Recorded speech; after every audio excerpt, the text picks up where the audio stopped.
وهب لنا يا وهاب علما وحكمة ولرزق يا رزاق كلنا مستهلا وبالخير يا فتاح فافتح لنا يا الله وبالهدى وبالعلم كلنا يا عليم مفضلا اللهم علمنا ما جهلنا وذكرنا ما نسينا اللهم اجعل أعمالنا خالصة لوجهك الكريم وصلى الله على سيدنا محمد وعلى آله وصحبه وبارك وسلم الحمد لله رب العالمين.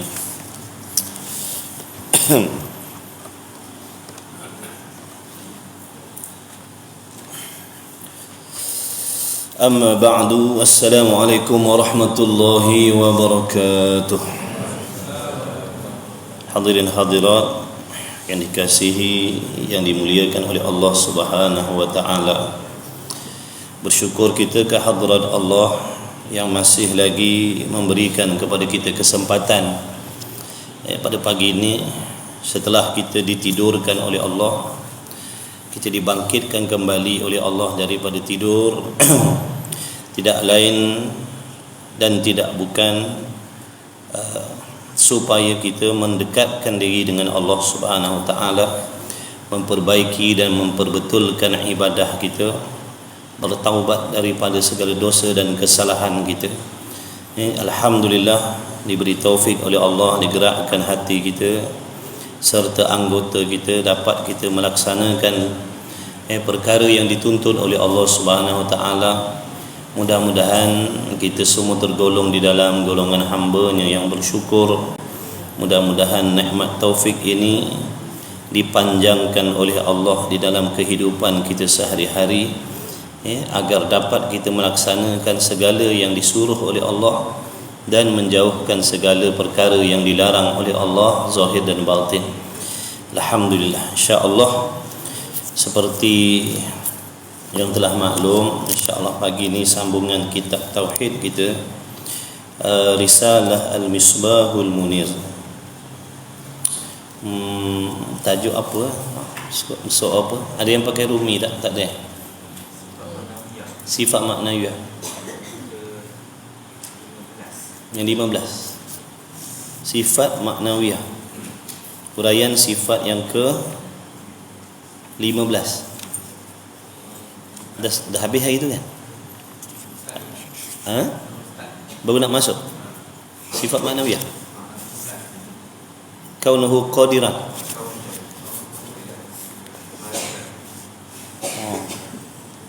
Baru nak masuk huraian sifat yang ke-15, kaunuhu muridan. Makna sifat maknawiyah yang kedua lah. Sifat maknawiyah ada 7. Yang pertama, kaunuhu ta'ala qadiran.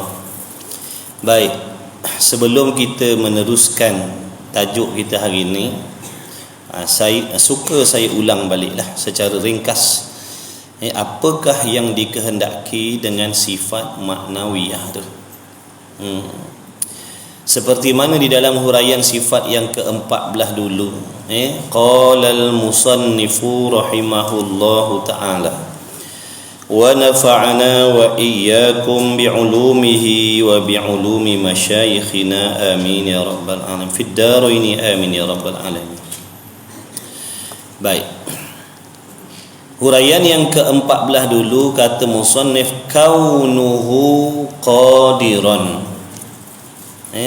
ataupun kaunuhu ta'ala qadiran. Kaunuhu ta'ala qadiran. Jadi ada berapa perkataan tu? 3 perkataan, 3 patah perkataan ataupun 4. Kaunuhu ta'ala qadiran ataupun kaunuhu qadiran. Baik, yang dikehendaki dengan sifat maknawiyah yang nak dibincangkan, yang nak dihuraikan sekarang adalah kaunu. Tu perkataan kaunu. Bukan kaunuhu ta'ala qadiran tu bukan sepanjang-panjang tu, bukan. Yang dimaksudkan dengan sifat maknawiyah di sini kaunu, yang diterjemahkan dalam bahasa Melayu kita keadaan. ataupun adalah. Tengok terjemah dia tu. Kaunuhu qadiran artinya keadaan Allah Ta'ala yang kuasa. Jadi yang dimaksudkan dengan maknawiyah sekarang ni perkataan keadaan tu. Perkataan keadaan tu. Itu yang nak dibincangkan, keadaan tu. Yang dipanggil maknawiyah. Jadi keadaan itu katanya musannif dulu ialah satu sifat yang melekat ia akan sifat qudrat pada zat Allah. Yakni peranan sifat maknawiyah ni nak membolehkan sifat ma'ani ada pada zat Allah. Itu peranan dia. Sifat ma'ani di sini kalau pada kata kaunuhu ta'ala qadiran, sifat ma'ani di sini adalah sifat qudrat. Kaunuhu ta'ala qadiran itu kembali kepada sifat maknawiyah yang melazimi akan sifat ma'ani iaitu qudrat. Kita tak masuk lagi ni kaunuhu ta'ala muridan. Ni ulangan hari tu. Kita buat contoh hari tu getah melikat kat dinding macam-macam lagi tu. Siapa ingat lagi? Ini ulangan secara ringkas je lah. Baik, jadi sifat maknawiyah ni suatu keadaan, suatu kelakuan ataupun suatu sifat yang menengahi di antara ada dan tiada. Suatu sifat yang menengahi di antara ada dan tiada. Dia bukan naik kepada martabat ada sungguh-sungguh, dan dia bukan tak ada langsung.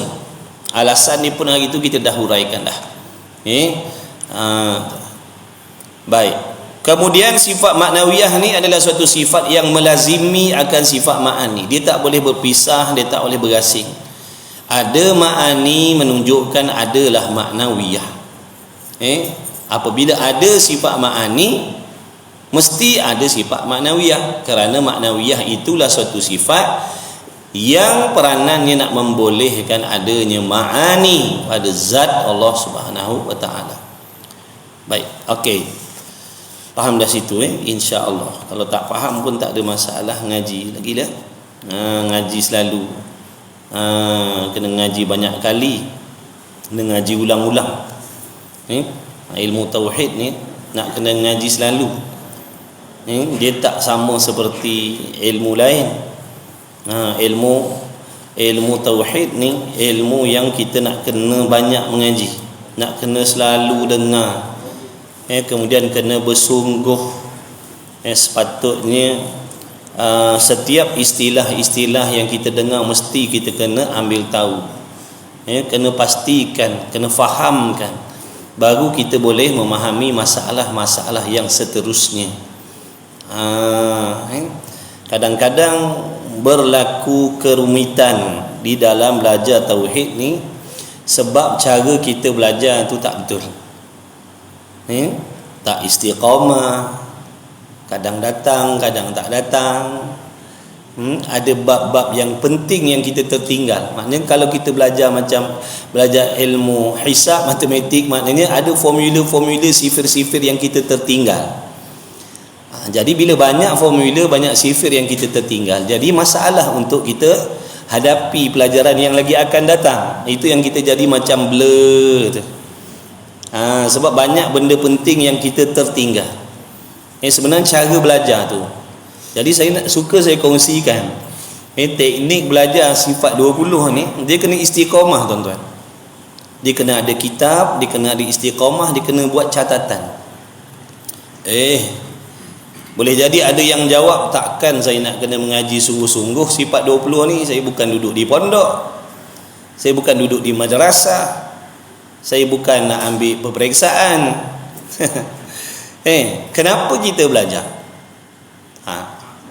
Apa niat kita belajar? Adakah sekadar nak dengar, ataupun nak usaha fahamkan agar dapat kita amalkan? Sebab tu di antara perkara yang menjadi adab di dalam menuntut ilmu adalah niat belajar. Kerana kita akan dapat apa yang kita niatkan. Kalau seseorang itu hadir majlis ilmu ataupun mendengar ilmu dengan niat nak mendengar, maka dia akan dapat mendengar saja. Memahami boleh jadi jauh sekali. Niat dia nak dengar, maka dia dengar sambil lalu kita. Ada, ataupun kalau kita niat belajar nak fahamkan supaya dapat kita amalkan. Jadi di situlah perlu kesungguhan, bersungguh mengaji. Kita kadang-kadang orang awam ni yang mengaji di surau, di masjid ni, hemah kita belajar. Masalah kita menganggap diri kita ni tak perlu nak belajar agama ni pandai. Ini satu kesilapan sebenarnya. Kita belajar ni sebab kita nak fahamkan, nak amal. Jadi nak faham perlu kesungguhan. Jadi bila kata bersungguh tadi, itulah dia. Istiqamah, kena buat catatan, tumpukan perhatian dan sebagainya. Sebab ini kita nak beramal tuan-tuan, bukan nak ambil peperiksaan kemudian nak minta kerja dah, bukan. Kita belajar ni sebab kita nak beramal dengan ilmu. Kita nak baiki akidah, kita nak jaga akidah, kita nak fahamkan soal akidah, kita kena bersungguh. Jadi di antara sebab dulu saya belajar kitab tauhid ni, saya tak faham, saya tak boleh baca kitab tauhid walaupun saya dah duduk pondok, saya balik pondok, duduk kampung, saya tak boleh baca kitab ni. Sebab cara belajar saya salah. Buka tutup, buka tutup, buka tutup, buka tutup, akhirnya bila balik kampung nak buka, nak mengajar tak tahu. Kemudian itu saya cari balik, buka balik, semak balik, buat rujukan balik, ulang kaji balik. Jadi dapat dah jawapan kenapa jadi macam tu. Itu yang saya nak kongsikan. Pada mana-mana tempat saya ngajar kitab tauhid ni, saya akan pesan benda sama, tolong bersungguh. Sebab apa tuan-tuan? Bila kita tak bersungguh nanti, bila sampai satu tahap kita tak faham, kita jadi bosan belajar. Bila jadi bosan belajar, kita akan tarik diri, kita tak nak datang dah. Pada kita sia-sia kalau duduk dalam majlis ilmu yang kita tak faham cerita tentang apa. Padahal ilmu tauhid ni ilmu yang fardu, yang wajib, yang tak boleh ditinggalkan walaupun tak faham. Ilmu yang wajib, bukan sunnah. Tauhid ni fardu ain, bukan fardu kifayah. Kalau fardu kifayah kita nak tinggalkan tak ada masalah, ada orang lain lagi pandai, kita tak pandai pun tak apa. Kalau fardu ain, orang lain pandai, kita tak pandai, tak boleh. Mesti kena pandai juga, mesti kena faham juga, usaha insya-Allah. Jadi kita bersungguh mengaji insya-Allah. Perbaiki. Ini untuk akhirat kita tuan-tuan. Ini kursus nak balik akhirat ni. Ini kursus nak balik akhirat ni, bukan kursus haji, kursus umrah tuan-tuan. Kursus nak balik akhirat dengan selamat. Di antara perkara yang perlu ada sebagai bekal kita nak balik kiamat ni dengan selamat, akidah yang betul. Jadi macam mana kita nak menghasilkan akidah yang betul? Kena ngaji. Bila kita mengaji baru kita boleh bezakan, bila kita faham baru boleh kita bezakan akidah yang betul dan akidah yang salah. Baru boleh kita jauhkan diri daripada akidah yang sesat, yang salah, dan ambil akidah yang betul. Itu tujuan dia. Jadi ngaji, jangan putus asa ngaji. Tak faham pun ngaji lagi insya-Allah. Niat betul-betul niat belajar kerana Allah. Niat kerana nak menunaikan kewajipan, niat belajar kerana nak mengetahui kesilapan dan kesalahan, niat kita belajar supaya nak beramal dengan ilmu. Itu niat dia. Masuk di dalam adab menuntut ilmu adalah niat yang baik, niat yang betul. Baik, qala al-musannif rahimahullah taala, berkata musannif, huraian sifat yang ke-15 iaitu kaunuhu muridan. Pun sama juga yang nak dibahaskan, yang nak dibincangkan perkataan kaunuhu tu, iaitu sifat maknawiyah. Artinya keadaan Allah Ta'ala yang mengkehendaki. Ini di antara perkara yang wajib diimani, wajib diyakini oleh setiap muslimin muslimat. Meskipun seseorang itu ahli maksiat, meskipun dia tidak solat, meskipun dia kaki judi, peminum arak, penzina, dedah aurat, gaul bebas dan sebagainya. Wajib di dalam hatinya memiliki akidah yang betul terhadap Allah. Bukan bermaksud kita ahli maksiat, kita pendosa, kita tak perlu memiliki akidah yang betul. Akidah yang betul ni wajib bagi setiap muslimin mukminin, untuk memastikan dia orang Islam di sisi Allah. Islam kita di sisi Allah terhenti di atas iman yang betul, makna kepercayaan di dalam hati yang betul terhadap Allah. Itu yang akan menentukan seseorang itu Islam ataupun tidak di sisi Allah. Kenapa saya kata di sisi Allah? Kerana nak membezakan Islam di atas dunia. Islam di atas dunia ni mudah tuan-tuan. Mengucap 2 kalimah syahadah jadi Islam lah. Siapa-siapa yang mengucap la ilaha illallah Muhammadur Rasulullah, maka di atas dunia dia Islam. Adapun Islam di sisi Allah, makna kita ni adakah Allah terima sebagai seorang Islam ataupun tidak? Ini kembali kepada pegangan dan akidah yang betul dalam hati. Kalau akidah seseorang itu betul di dalam hati, maka sahlah Islamnya di sisi Allah. Maknanya dia balik akhirat besok dia bersama orang Islam. Adapun orang yang Islam di atas dunia tapi kufur di sisi Allah, makna di atas dunia dia selamat. Atas dunia dia selamat. Dia akan diraikan atas dunia ni sama seperti orang Islam ramai-ramai. Adapun di hari kiamat, orang yang Islam di atas dunia tadi tu serta memiliki akidah yang salah terhadap Allah, matinya kufur, di hari kiamat dia duduk dalam golongan orang kafir. Dia tak duduk bersama dengan orang Islam. Kenapa?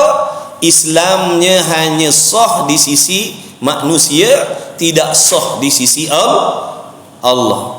Boleh faham tak tuan-tuan? Beza Islam atas dunia dengan Islam sisi Allah. Boleh beza tak? Penting kita kena tahu ni tuan-tuan. Penting sangat-sangat kita kena tahu. Jangan kita faham asalkan kita solat, puasa itu menunjukkan kita Islam di sisi Allah. Bukan. Islam di atas dunia, mengucap 2 kalimah syahadah, solat 5 waktu, puasa, zakat, haji, umrah, itu tanda-tanda seseorang itu Islam di atas dunia. Adapun Islam di sisi Allah bergantung kepada akidah yang betul. Kenapa tu? Kerana nak mengeluarkan golongan munafikin. Munafikin ni adalah orang yang mengucap 2 kalimah syahadah, lidahnya mengucap la ilaha illallah Muhammadur Rasulullah. Orang munafik ni dia sembahyang, orang munafik ni dia berpuasa, tetapi di dalam hatinya memiliki akidah yang salah terhadap Allah. Ini yang perlu kita tahu, supaya kita tidak bersenang-senang. Contohnya, kita seorang yang solat, kita seorang yang puasa, haji umrah, kita mendakwa akidah kita dah betul terhadap Allah. Dah. Jadi nak memastikan akidah kita betul ataupun salah, inilah yang ulama kata mari belajar tauhid. Mari kita belajar ilmu tauhid sebab nak menyemak, nak memastikan kefahaman pegangan dalam hati terhadap Allah itu betul ataupun salah. Itu tujuan kita belajar. Contoh macam tuan-tuan nak menyemak bacaan Quran tuan-tuan betul ataupun salah, kena ngadaplah tok guru tajwid. Bila ngadap tok guru tajwid, ngaji tajwid, baru kita boleh kesan bacaan kita betul ataupun salah. Kita nak mengesan solat kita betul ataupun salah, ngaji bab solat. Bila belajar bab solat, baru kita tahu, salah rupanya cara bacaan, salah rukun qauli, salah rukun fi'li, tumakninah tak kena. Tu kita boleh kesan kesalahan solat bila kita belajar ilmu tentang solat. Samalah juga, macam mana kita nak mengesan akidah kita betul ataupun salah, belajar ilmu akidah. Bila belajar ilmu akidah, di sinilah nanti kita boleh kesan akidah kita betul ataupun salah. Akidah kita ni menempati akidah ahli sunnah wal jamaah ataupun tidak. Kalau kita tak belajar, kita tak boleh nak beza tuan-tuan. Mustahil dengan kita tak belajar tauhid kita boleh memastikan akidah kita betul ataupun salah.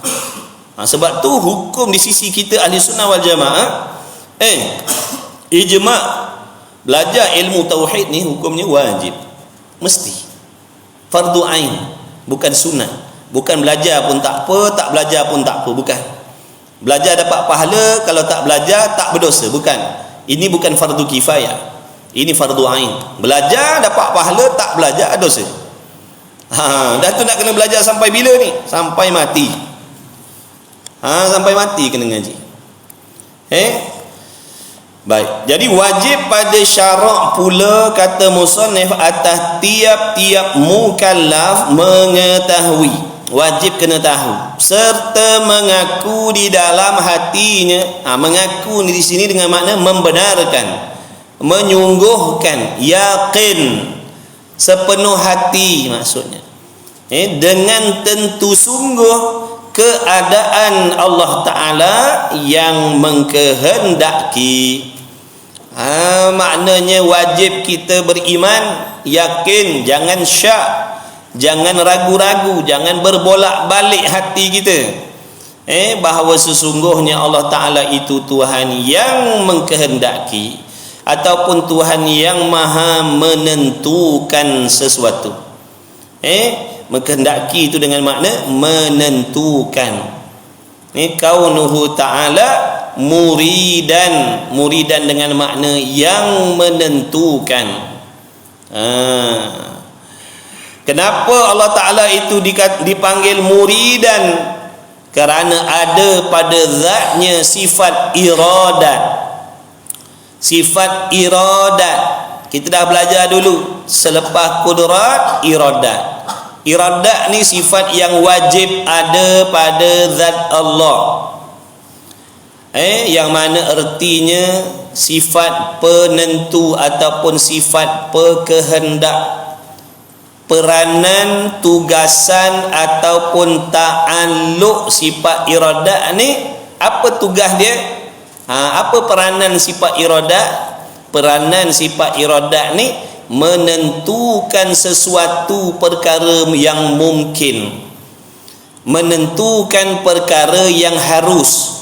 Itu peranan sifat iradat, menentukan sesuatu, yakni perkara yang harus.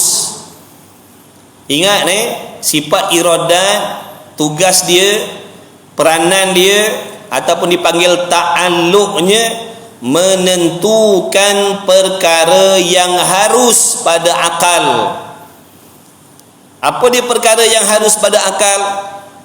Makhluk, mungkin. Awal kitab tauhid ni dulu kita dah belajar tentang hukum akal. Hukum akal ni yang 3 ni penting kita faham, tuan-tuan. Nak belajar tauhid, hukum akal ni mesti kita faham betul-betul. Apa yang dikehendaki dengan wajib akli, apa yang dikehendaki dengan mustahil akli, apa yang dikehendaki dengan harus akli. Kata ulama, kalau kita tak faham 3 hukum akal ni, kita takkan dapat mengetahui akidah yang sebenar. Nak mengetahui akidah yang sebenar, kena faham 3 hukum akal tadi. Wajib akli apa dia? Iaitu perkara yang akal kita menetapkan mesti ada semata-mata, perkara yang mesti ada sedia kala lagi, yang tidak boleh berubah menjadi tiada. Itu wajib akli.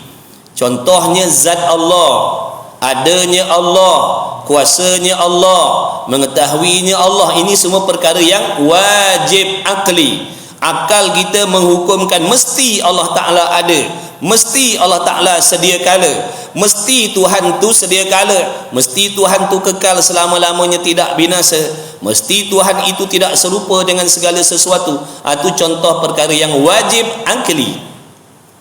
Lawan dia mustahil akli, iaitu sesuatu perkara yang akal kita menghukumkan, menentukan mesti tiada. Perkara yang akal kita tidak boleh menerima ada sekali-kali, selama-lamanya. Akal tidak boleh membenarkan adanya perkara itu, terjadinya perkara itu. Contohnya mana? Ada Tuhan selain Allah. Tuhan selain Allah tu perkara yang mustahil. yang tak boleh diterima pada akal sekali-kali selama-lamanya. Ada sekutu bagi Allah, mustahil akli, perkara tak boleh, perkara yang tak boleh diterima pada akal. Adanya anak bagi Tuhan contohnya, perkara mustahil. Ada lemah pada Tuhan, mustahil. Ada perkara yang tidak diketahui oleh Tuhan, mustahil akli. Yakni perkara yang akal tak boleh terima sekali-kali selama-lamanya. Dan yang ketiga dipanggil hukum harus akli. Harus akli ini iaitu sesuatu perkara yang akal kita menghukumkan boleh ada dan boleh tak ada. Ada pun akal boleh terima, tak ada pun akal boleh terima. Mana contohnya? Kita makhluk ni lah, kita alam ni, kita makhluk ni masuk di dalam perkara yang harus akli, harus pada akal. Sebab tu ada manusia yang hidup, ada manusia yang mati, ada manusia yang beriman, ada manusia yang kufur, ada yang taat, ada yang maksiat. Kerana alam ini adalah perkara yang harus, bukan wajib dan bukan mustahil. Alam ni perkara yang harus, makhluk ni perkara yang harus. Makna perkara yang boleh berubah-ubah daripada tiada kepada ada, daripada ada kepada tiada, itu perkara harus, itu perkara mungkin, ataupun itulah yang dipanggil makhluk ataupun sesuatu yang baharu. Maka peranan sifat iradat Allah, peranan sifat iradat Allah ialah nak menentukan sama ada makhluk tu tadi nak dijadikan ataupun tidak dijadikan. Itu peranan iradat. Jadi sifat iradat ni nak menentukan sesuatu makhluk, sama ada makhluk tu nak dijadikan ataupun tidak dijadikan. Kerana kalau tidak ditentukan, makhluk tu tadi duduk dalam keadaan, dua keadaan tadi, boleh jadi ada dan boleh jadi tiada. Jadi salah satu ni makna tak tentu lagi, boleh barangkali ada, barangkali tiada, tak ditetapkan lagi. Maka inilah peranan iradat, menentukan salah satu, sama ada nak menciptakan ataupun tidak, nak menjadikan si Zaid ataupun tidak. Jadi kalau seandainya Allah mengkehendaki, kalau Allah Ta'ala menentukan contohnya nak menciptakan si Zaid, maka keadaan kewujudan si Zaid itu tadi itu maknanya pasti akan jadi, pasti akan berlaku kerana telah ditentukan oleh Allah Ta'ala. Bila Allah Ta'ala menentukan adanya Zaid, maka ternafilah, tertolaklah tidak diciptakan Zaid tadi. Bila Allah Ta'ala menentukan Zaid itu hidup, maka ternafilah matinya Zaid. Bila Allah Ta'ala menentukan matinya Zaid, maka ternafilah hidupnya si Zaid. Jadi itu peranan sifat iradat. Kenapa penting perlu tahu benda ni tuan-tuan? Supaya kita boleh menolak ataupun menjauhkan diri daripada fahaman-fahaman yang mengatakan Allah Ta'ala itu boleh mengubah benda yang wajib dan boleh mengubah perkara yang mustahil. Padahal perkara yang wajib dan mustahil itu perkara yang takkan berubah. Yang wajib kekal wajib, yang mustahil kekal mustahil, dia tak boleh berubah. Yang wajib menjadi harus, yang mustahil menjadi harus, tak boleh. Kalau perkara wajib itu boleh berubah, maka bukanlah wajib. Kalau perkara mustahil boleh berubah, maka bukanlah mustahil. Ingat tu, yang wajib perkara yang mesti ada, kekal ada. Yang mustahil perkara yang kekal tiada, sentiasa tiada selama-lama, dia tak boleh berubah menjadi ada. Itu perkara mustahil. Yang boleh berubah daripada tiada kepada ada ni perkara yang harus. Maka perkara yang harus ini sahaja yang masuk di bawah urusan ta'alluq sifat iradat Allah.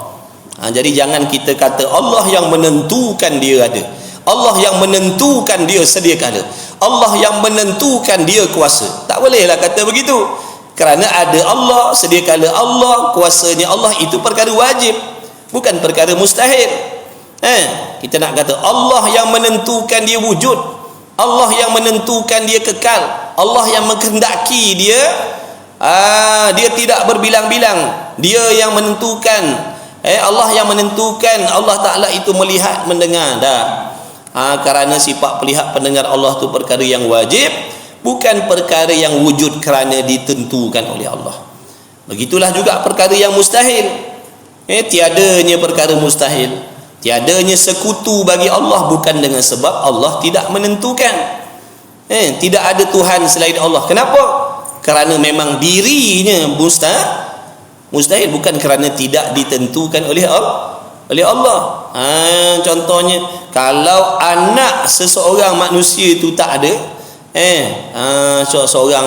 contohnya seorang ni dia baru berkahwin, kemudian makan tahun tak ada rezeki, tak ada zuriat, 10 tahun, 12 tahun, 15 tahun tak ada zuriat. Jadi kita boleh kata begini, pasangan tu tak ada zuriat, dah kahwin 15 tahun dah tak ada zuriat. Sebab apa? Kerana Tuhan tidak menentukan adanya zuriat bagi diri dia. Tu boleh cakap macam tu. Kerana zuriat kita manusia ni masuk di dalam perkara yang harus. Adapun zuriat Tuhan, anak Tuhan bukan perkara harus, perkara mustahil. Jadi jangan kita kata tak ada anak Tuhan tu sebab dia tak kehendak. Jangan. Jangan kita kata anak Tuhan tu tak ada sebab Tuhan tak kehendak. Kalau begitu, kalau Tuhan kehendak menunjukkan boleh jadi ada anak Tuhan, betul? Adanya anak Tuhan ni perkara yang mustahil, berlawan dengan Quran tu. Itulah pentingnya juga kita mengetahui ta'alluq sifat ni. Mengetahui ta'alluq bagi sifat. Penting juga.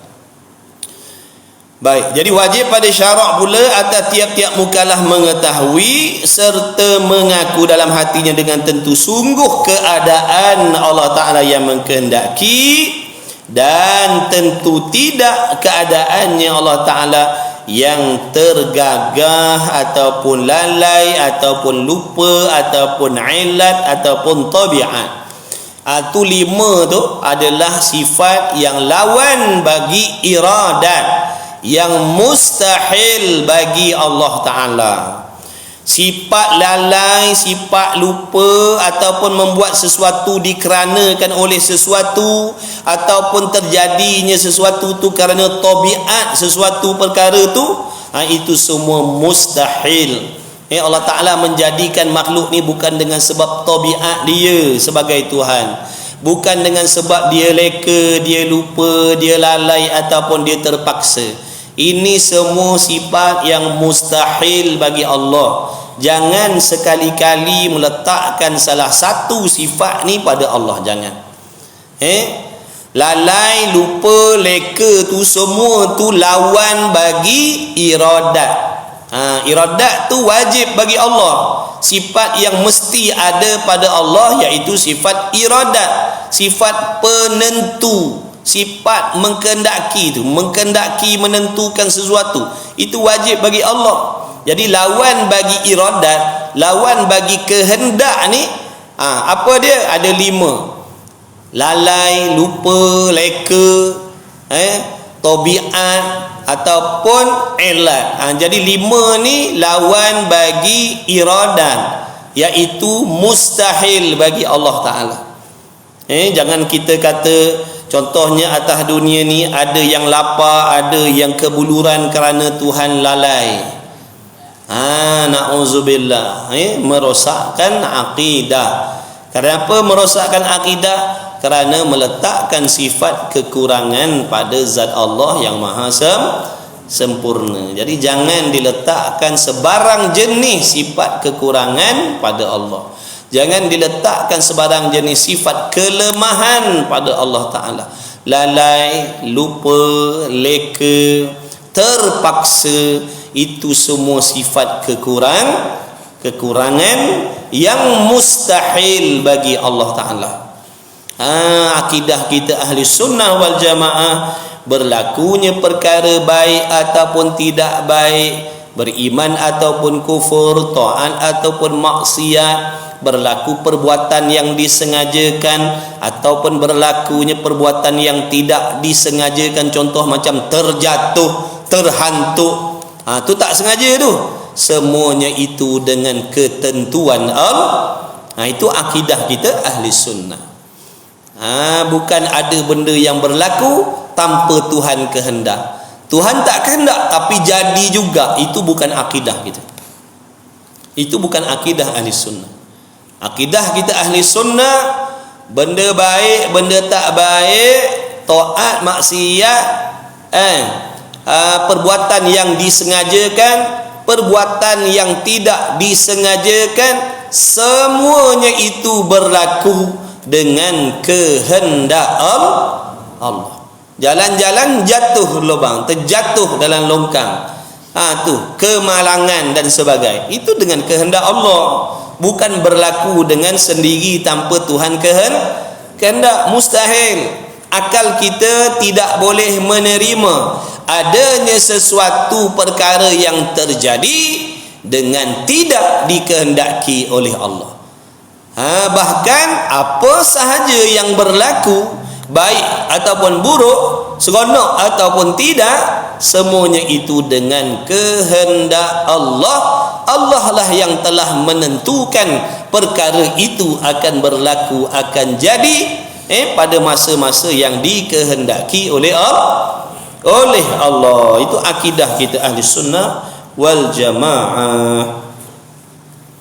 Jadi jangan kita terikut Mu'tazilah, orang yang mengiktikadkan berlaku sesuatu perkara itu dengan tidak dikehendaki oleh Allah.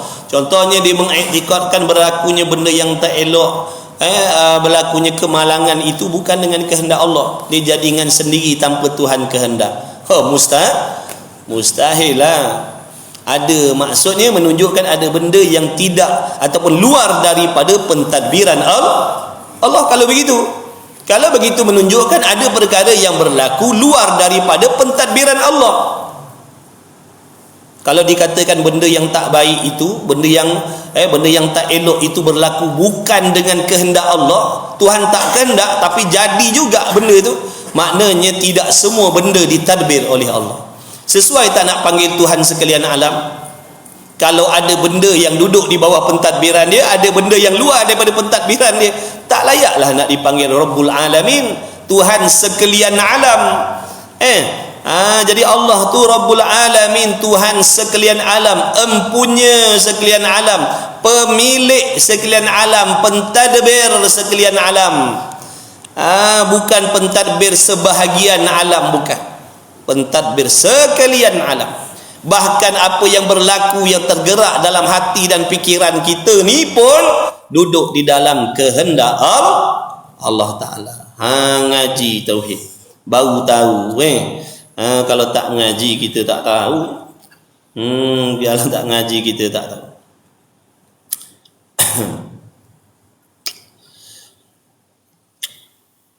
Dah kenapa Tuhan kehendak benda tak elok berlaku?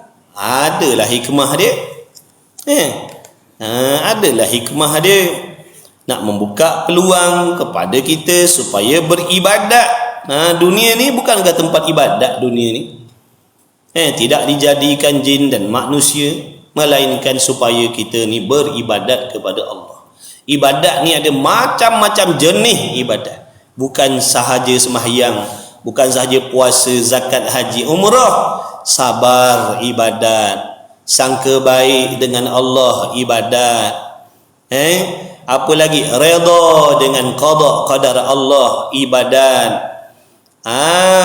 Di sebalik musibah tadi, benda yang tak seronok tu terjadi dalam kehidupan kita, apabila hamba tu bersabar, bersangka baik dengan Allah, dengan musibah, benda tak elok yang jadi pada diri dia itu, dia sabar sangka baik dengan Allah, dengan sebab itu Allah mengampunkan dosa-dosa dia, Allah menambah pahalanya, Allah menaikkan darjatnya. Itulah dia peluang Allah Ta'ala nak bagi peluang hamba-hamba dia beribadat, mengambil kelebihan sabar. Kalau tak ada ujian macam mana nak sabar? Itulah hikmah lah jadikan ujian tadi, supaya hati kita bersabar dengan ujian, yakin dengan janji-janji Allah. Tidak akan berlakulah sesuatu perkara yang menyakitkan kita, melainkan Allah nak ampunkan dosa kita. Jalan-jalan kaki kita tercucuk duri contohnya. Kita redha perkara itu berlaku dengan kehendak Allah. Maka diampunkan dosa walaupun tercucuk duri. Apatah lagi benda yang besar-besar lebih daripada itu lagi. Itulah hikmah dia. Bukan Tuhan nak menzalimi dah. Tuhan nak memberi kita pahala banyak. Dengan sabar, dengan kesusahan tadi itu, dengan balak, dengan ujian tadi itu, kita diampunkan oleh Allah. Kita di dalam dunia ni tuan-tuan, daripada celik mata sampai tutup mata 24 jam setiap hari, dua benda ni je yang berlaku pada diri kita. Iaitu mana? Datang kepada kita benda yang kita nak, ataupun datang pada kita benda yang kita tak nak. Ni yang akan bersilih ganti, betul tak? Kalau kita perasan lah. Kadang-kadang kita dapat benda yang kita nak, kadang-kadang kita dapat benda yang kita tak nak. Inilah yang bertukar ganti ni. Daripada celik sampailah ke malam gerang ni lah. Lepas nikah makan nasi lemak. Nak tak? Nak lah, seronok. Lepas tu kau sakit perut pula. Tak nak sakit perut. Inilah dia akan bersilih ganti. Daripada situlah Allah Ta'ala nak suruh kita ni beramal dengan sabar. Sabar ni tuan-tuan, bukan sewaktu dapat benda yang tak sedap. Sabar ni perlu ada juga waktu kita dapat benda yang sedap-sedap. Kenapa? Kerana apabila Allah memberi kepada kita benda yang sedap, benda yang kita inginkan, kalau kita tidak bersabar, tak menahan nafsu, dia akan jadi melampau batas. Contoh, sihat seronok tak sihat?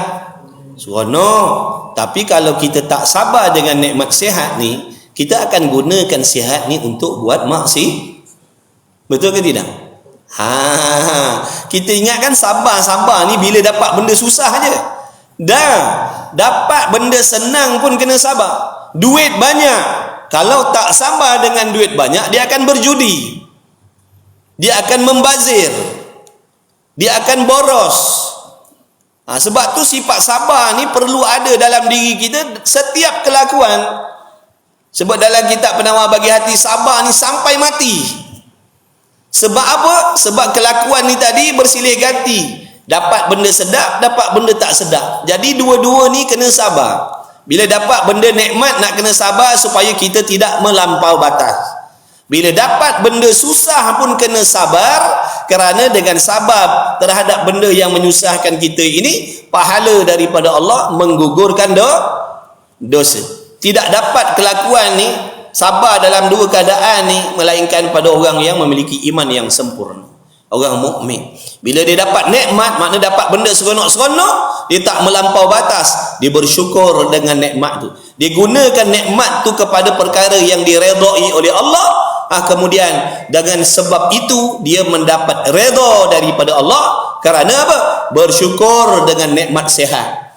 Dia dapat nikmat sihat, dia gunakan sihatnya untuk taat kepada Allah, dia gunakan sihatnya untuk buat amal soleh. Jadi dengan sebab dia bersyukur dengan nikmat sihat tadi, dia sabar dengan sihat tadi, sehingga dia boleh mengawal nafsunya daripada menyalahgunakan nikmat sihat tadi, maka dia mendapat redha daripada Allah, pahala daripada Allah Subhanahu wa taala. Kemudian Allah uji pula dia dengan mendapat benda yang tak sedap, benda yang tak seronok, maka dia bersabar menahan nafsunya daripada bersangka jahat dengan Allah contohnya, merungut-rungut contohnya. Dengan sebab dia bersabar dan bersangka baik dengan Allah terhadap perkara yang tak seronok yang sampai pada diri dia, itu pun jadi asbab dia dikasihi, diredai oleh Allah. Jadi mukmin ni kalau dia berilmu, kalau dia ada sabar, maknanya dia sentiasa duduk dalam redha Allah. Dapat nikmat pun Allah redha, dapat bala pun Allah redha dia. Tapi orang yang tidak beriman ataupun tidak sempurna iman, bila dapat nikmat dia kufur, salah guna nikmat, maka dibenci oleh Allah. Kemudian bila dia dapat bala pula, dia merungut, menyalahkan takdir, bersangka jahat dengan Allah, menambahkan lagi kebencian Allah. Boleh faham tak sekarang ni apa hikmah Allah bagi benda sedap dan tak sedap tadi? Supaya kita ni bersabar dalam setiap waktu. Sabar dalam setiap waktu. Dapat benda sedap pun kena sabar, tak dapat benda sedap pun kena sabar juga. Itulah dia. Allahumma salli ala sayyidina Muhammad. Besok hari kiamat boleh tengoklah betapa banyaknya balasan pahala daripada Allah hasil daripada kesabaran hamba tu tadi yang tak putus-putus. Baik. Allahumma salli ala sayyidina Muhammad. Dan keadaan itu, dan keadaan itu makna sifat maknawiyah tu. Bila sebut keadaan di sini dikendaki dengan keadaan itu sifat maknawiyah. Sama seperti huraian pada sifat yang ke-14 dulu. Tengok balik situlah. Dan keadaan itu suatu sifat yang melekat ia akan iradat di zat Allah Ta'ala. Makna suatu sifat yang nak membolehkan adanya iradat pada zat Allah. Dengan makna seandainya tidak ada sifat maknawiyah ini membawa kepada tidak ada iradat pada Allah Ta'ala. Kalau tak ada sifat maknawiyah ni membawa kepada Allah Ta'ala tidak memiliki sifat iradat. Dan ianya keadaan, jaga domain ianya tu, tempat rujuk ianya tu. Dan ianya ataupun dan keadaan tu satu kelakuan di antara ada dan tiada, yang melazim ia, yang tak dapat tidak, yang tak boleh pisah, yang tak boleh berasing akan sifat iradat di zat Allah Ta'ala. Jadi di antara sifat iradat dan sifat maknawiyah tu tak boleh berpisah, tak boleh pisah, tak boleh nak asingkan. Di antara iradat dengan maknawiyah tu tak boleh asing, kerana dia merupakan sifat yang berlazim-laziman ada pada zat Allah Ta'ala. Tak boleh kita nak katakan sifat iradat ada pada Allah tapi sifat maknawiyah tak ada pada Allah. Tak boleh.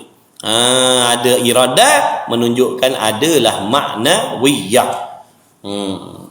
Kerana dulu kita dah terangkan sifat iradat ni peranan dia seperti seolah-olah macam gam peranan dia tu. Peranan dia tu macam gam. Nak membolehkan iradat, nak membolehkan kudrat, nak membolehkan segala sifat-sifat ma'ani ada pada zat Allah. Kalau ditanya di antara iradat dengan maknawiyah mana dulu ada pada zat Allah, jawabnya dua-dua itu qadim lagi azali. Sifat iradat pun, sifat maknawiyah pun qadim, sifat ma'ani pun qadim. Tak ada sifat yang baharu pada zat Allah Ta'ala. Semua sifat Allah sama ada sifat nafsiyah, sifat salbiyah, sifat ma'ani, sifat maknawiyah, semuanya tidak ada permulaan di zat Allah Ta'ala. Semua qadim semuanya. Tak ada satu pun sifat Allah yang baharu. Kemudian dan dalil atas demikian itu huraiannya seperti dalil kaunuhu qadiran, hendaklah engkau perhati daripadanya. Jadi dia punya dalil dia tak bagi dah kat sini, sebab dalilnya bukti yang menunjukkan ada sifat iradat, bukti yang menunjukkan adanya sifat ma'ani pada zat Allah dulu dah ada dah buktinya dalam huraian sifat yang ke-14 tu. Situ dah ada dalilnya panjang dah situ. Jadi dalil yang menunjukkan adanya sifat maknawiyah pada zat Allah di sini huraian sifat yang ke-15 ni dalilnya sama. Dalilnya sama. Seperti mana pada sifat yang ke-14 dulu kaunuhu qadiran. Baik, kita buat jugalah. Kita buat juga dia punya dalil dia Buat dalilnya begini. Kita buat dalilnya begini.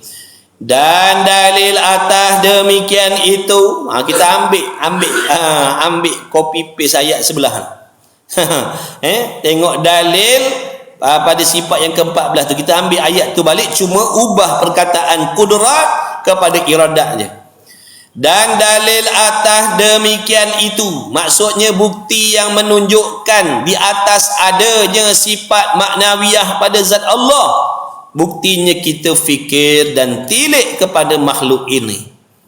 Jikalau tidak sabit keadaan yang melekatkan sifat iradat di zat Allah, bahas itu.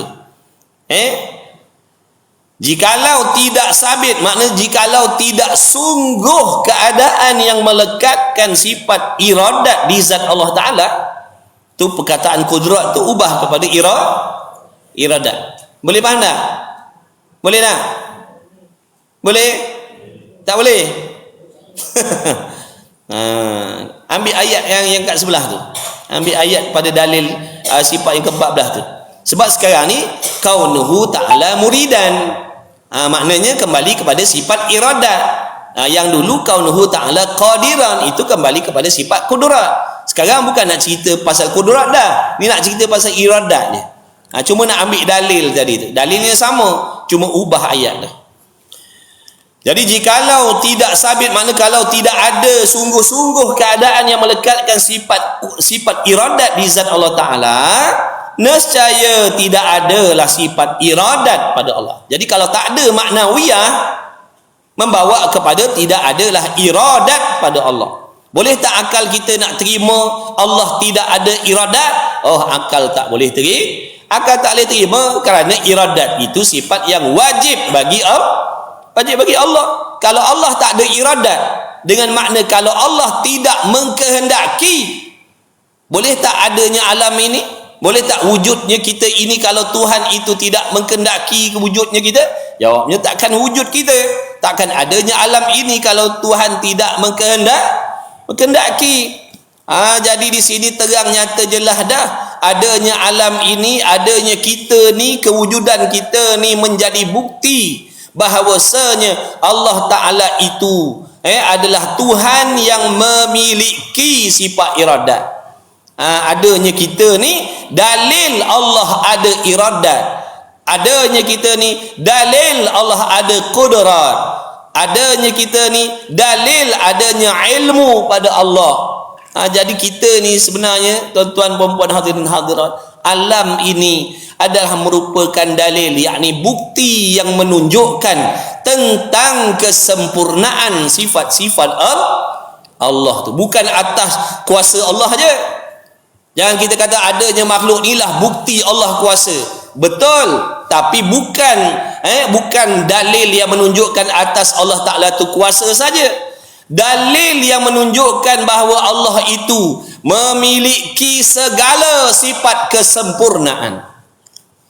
Adanya makhluk ni, kita inilah bukti Allah kuasa, kita inilah bukti Allah sedia kala, kita inilah bukti adanya ilmu pada Allah, adanya sama' basar kalam pada Allah, adanya sifat wahdaniyah pada Allah dan sebagainya seterusnya. Jadi segala dalil yang menunjukkan Allah itu memiliki sifat kesempurnaan, dan adanya kita ini, alam ini, merupakan dalil, bukti yang menunjukkan maha sucinya zat Allah dari sebarang sifat kekurangan. Adanya saya ni, adanya tuan-tuan ni, bukti mustahil ada lemah pada Allah. Adanya kita ni dalil yang menunjukkan mustahil ada jahil pada Allah. Adanya kita ini dalil yang menunjukkan mustahil Tuhan itu buta, Tuhan itu pekak, Tuhan itu tuli, Tuhan itu tidak mengkehendaki, dan seterusnya. Kiaslah yang lain-lain. Jadi selepas daripada ni, kalau kita tengok sesuatu perkara, jangan semata-mata kita ingat oh inilah tanda-tanda kekuasaan Allah. Bukan kekuasaan sahaja, bahkan tanda sekalian sifat kesempurnaan Allah Ta'ala. Bukan kuasa je. Tengok sesuatu benda yang berlaku, inilah dalil yang menunjukkan kesempurnaan segala sifat Allah Ta'ala, bukan sahaja kuasa, bahkan segala sifat-sifat kesempurnaan yang lain. Macam tu. Baik, dan jika tidak ada pada Allah Ta'ala iradat, nescaya adalah ia Allah Ta'ala itu tidak mengkehendaki. Apa jadi kalau Tuhan tak mengkehendaki? Kalau Tuhan tidak mengkehendaki, kalau Tuhan tidak ada iradat, takkan adalah alam ini, takkan wujudlah alam ini, takkan adalah kita semua ni sekarang. Kemudian fikir dengan akal kita, betul ke alam ni tak wujud? Betul ke makhluk ini tak ada? Bila kita tengok, fikir, renung, kaji, menyalahi. Mata kita sendiri dah menyaksikan adanya alam, mata kita sendiri dah menyaksikan adanya makhluk, maka menjadi dalil bahawasanya Allah Ta'ala itu Tuhan yang memiliki sifat iradat. Kalau Tuhan tak ada iradat, tak adalah kita, tak adalah nasi lemak tu. Sungguh ke tidak? Makhluk kan? Jangan kita ingat makhluk ni manusia saja. Ni tisu ni makhluk ni. Kalau Tuhan tak wujud, takkan ada kertas tisu ni. Ini yang nak disuruh kita ni sedar, faham. Ini yang supaya hati kita tu sentiasa mengingat kepada Allah. Tengok apa sahaja, alami apa sahaja. Itu semua dalil nak menunjukkan adanya Allah. Bukan tengok langit saja, tengok bumi saja, tengok gunung ganang saja, tengok pemandangan yang indah saja baru membawa hati kita kepada Allah. Tak, sekalian. Bukankah sekalian ni makhluk Allah? Tisu ni, baju ni, kain ni, ridak ni, cermin-mata ni, handphone ni, semua ni bukankah makhluk Allah? Cuma oleh kerana hati kita ni tak berapa nak tajam, tak berapa nak terang, dia pilih-pilih. Ada makhluk yang membawa hatinya teringat kepada Allah. Ada makhluk yang bila dia tengok tak teringat pun hatinya kepada Allah. Sebab mata hati kita ni sama macam mata ni, dia gabun. Ada benda boleh nampak, ada benda tak boleh nampak. Hati kita pun macam tu. Hati orang yang terang, hati orang yang tajam, hati yang jelas, yang pandangan mata hatinya tajam, sekalian ini gerak-geri dia ni mengingatkan dia kepada Allah. Perkataan dia boleh bercakap mengingatkan dia kepada Allah, dia boleh memandang mengingatkan dia kepada Allah, dia boleh berfikir mengingatkan dia kepada Allah. Kerana semua itu makhluk. Sebab tu dalam solat dia contoh, sepenuh-penuh hatinya mengingat kepada Allah. Daripada dia berdiri, daripada dia qiyam, dia baca, dia mikir, segala-galanya pada diri dia, dia sedar, dia ingat ini semua dalil kewujudan Allah, ini semua dalil pentadbiran Allah, semua ini adalah perbuatan Allah, semua ini makhluk Allah. Kita ni oleh kerana mata hati kita tadi tak berapa nak cerah sangat, gabung warna, gabung jauh, gabung dekat, gabung ayam. Jadi ada benda-benda yang bila kita tengok, ya Allah, subhanallah. Betul dah, bukan salah, betul dah. Tapi bila tengok benda lain, tak teringat pula dah. Padahal sama-sama makhluk faham tak tu? Jadi tujuan di antara faedah kita belajar ni supaya hati kita tu sentiasa sedar. Gerak-geri kita, waktu bawa kereta kita ingat inilah dalil kekuasaan Allah. Aku boleh memandu ni dengan kekuasaan Allah. Kalau Allah tak menjadikan aku memandu ni, tak boleh aku nak memandu. Kalau Allah tak menjadikan aku ni faham, aku tak boleh faham. Ni nampak objek-objek ni aku pandang ni macam-macam nampak terlihat di mata aku ni, Allah lah yang memperlihatkan benda ni. Nampak tak? Sebab tu dipanggil ilmu tauhid. Ilmu ni yakni bila difahami, bila boleh diamalkan, diserapkan dalam hatinya, dia akan menjadi orang yang senantiasa mengesakan Allah dalam apa sahaja. Bukan sahaja waktu dia dapat benda baik, begitulah sebalik, waktu senang, waktu susah, waktu sihat, waktu sakit, waktu untung, waktu rugi, apa sahaja membawakan hatinya kepada Allah. Sentiasa duk ingat Allah. Makan nasi lemak pun duk ingat Allah. Sambil makan, orang nampak dia makan, rupanya hatinya sedang berzikir kepada Allah. Zikir ni apa maksud zikir? Mengingati Allah. Dia ingat, subhanallah, Allah yang menjadikan nasi ni semua. Makan pula rasa pedas, Allah yang memberi rasa. Betul? Boleh tak kita nak rasa manis, masin, sedap, tak sedap kalau Allah tak jadikan? Boleh tak? Tak boleh. Sebab apa? Semua itu ciptaan Allah. Jadi latih diri kita, hati kita supaya boleh sentiasa mengingati Allah. Itulah di antara hikmah Allah jadikan makhluk-makhluk ni nak tolong kita supaya ingat kepada yang menjadikan dia. Jangan pilih-pilih makhluk. Tengok pemandangan cantik baru teringat kepada Allah. Tengok biasa-biasa tak ingat. Padahal sama-sama je ciptaan Allah dah. Cukuplah situ.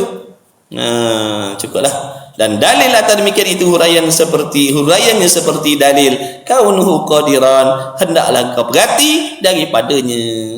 Mudah-mudahan Allah memberi faham, mudah-mudahan Allah membukakan kefahaman yang sempurna pada diri kita semua. Mudah-mudahan Allah Ta'ala menjadikan kita orang yang sabar dalam menuntut ilmu, istiqamah dalam menuntut ilmu, memiliki niat yang betul dalam menuntut ilmu. Mudah-mudahan dipanjangkan umur sekaliannya, diberi umur yang panjang yang berkah, diberi rezeki yang luas yang halal lagi berkah. Mudah-mudahan dilahirkan di kalangan kita anak-anak yang soleh, yang solehah, keturunan yang soleh, yang solehah, yang bertakwa. Mudah-mudahan Allah jadikan kita semuanya tak terkecuali. Mudah-mudahan Allah bagi taufik untuk kita berusaha menjadi hamba yang bertakwa. Mudah-mudahan sekalian kita direzekikan oleh Allah husnul khatimah. Mudah-mudahan Allah mengampunkan segala dosa-dosa ibu bapa kita, ibu bapa mertua kita, sama ada yang masih hidup ataupun yang dah pergi, ya, sahabat andai kita, kawan-kawan kenalan kita, muslimin muslimat semuanya. Mudah-mudahan dengan keberkahan Nabi Muhammad sallallahu alaihi wasallam, ya Allah mengampunkan segala dosa-dosa dan memudahkan urusan kita nak balik kiamat besok insya-Allah. Ya, amin ya rabbal alamin. Insya-Allah jumpa lagi lah tuan-tuan di masa yang akan datang. Bismillahirrahmanirrahim.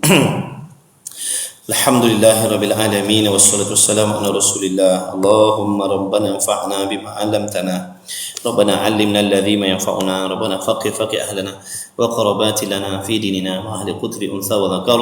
Wa sallallahu ala sayyidina Muhammad. Alhamdulillahirabbil alamin. Taqabbalallahu minkum. Amin. Allahu akbar.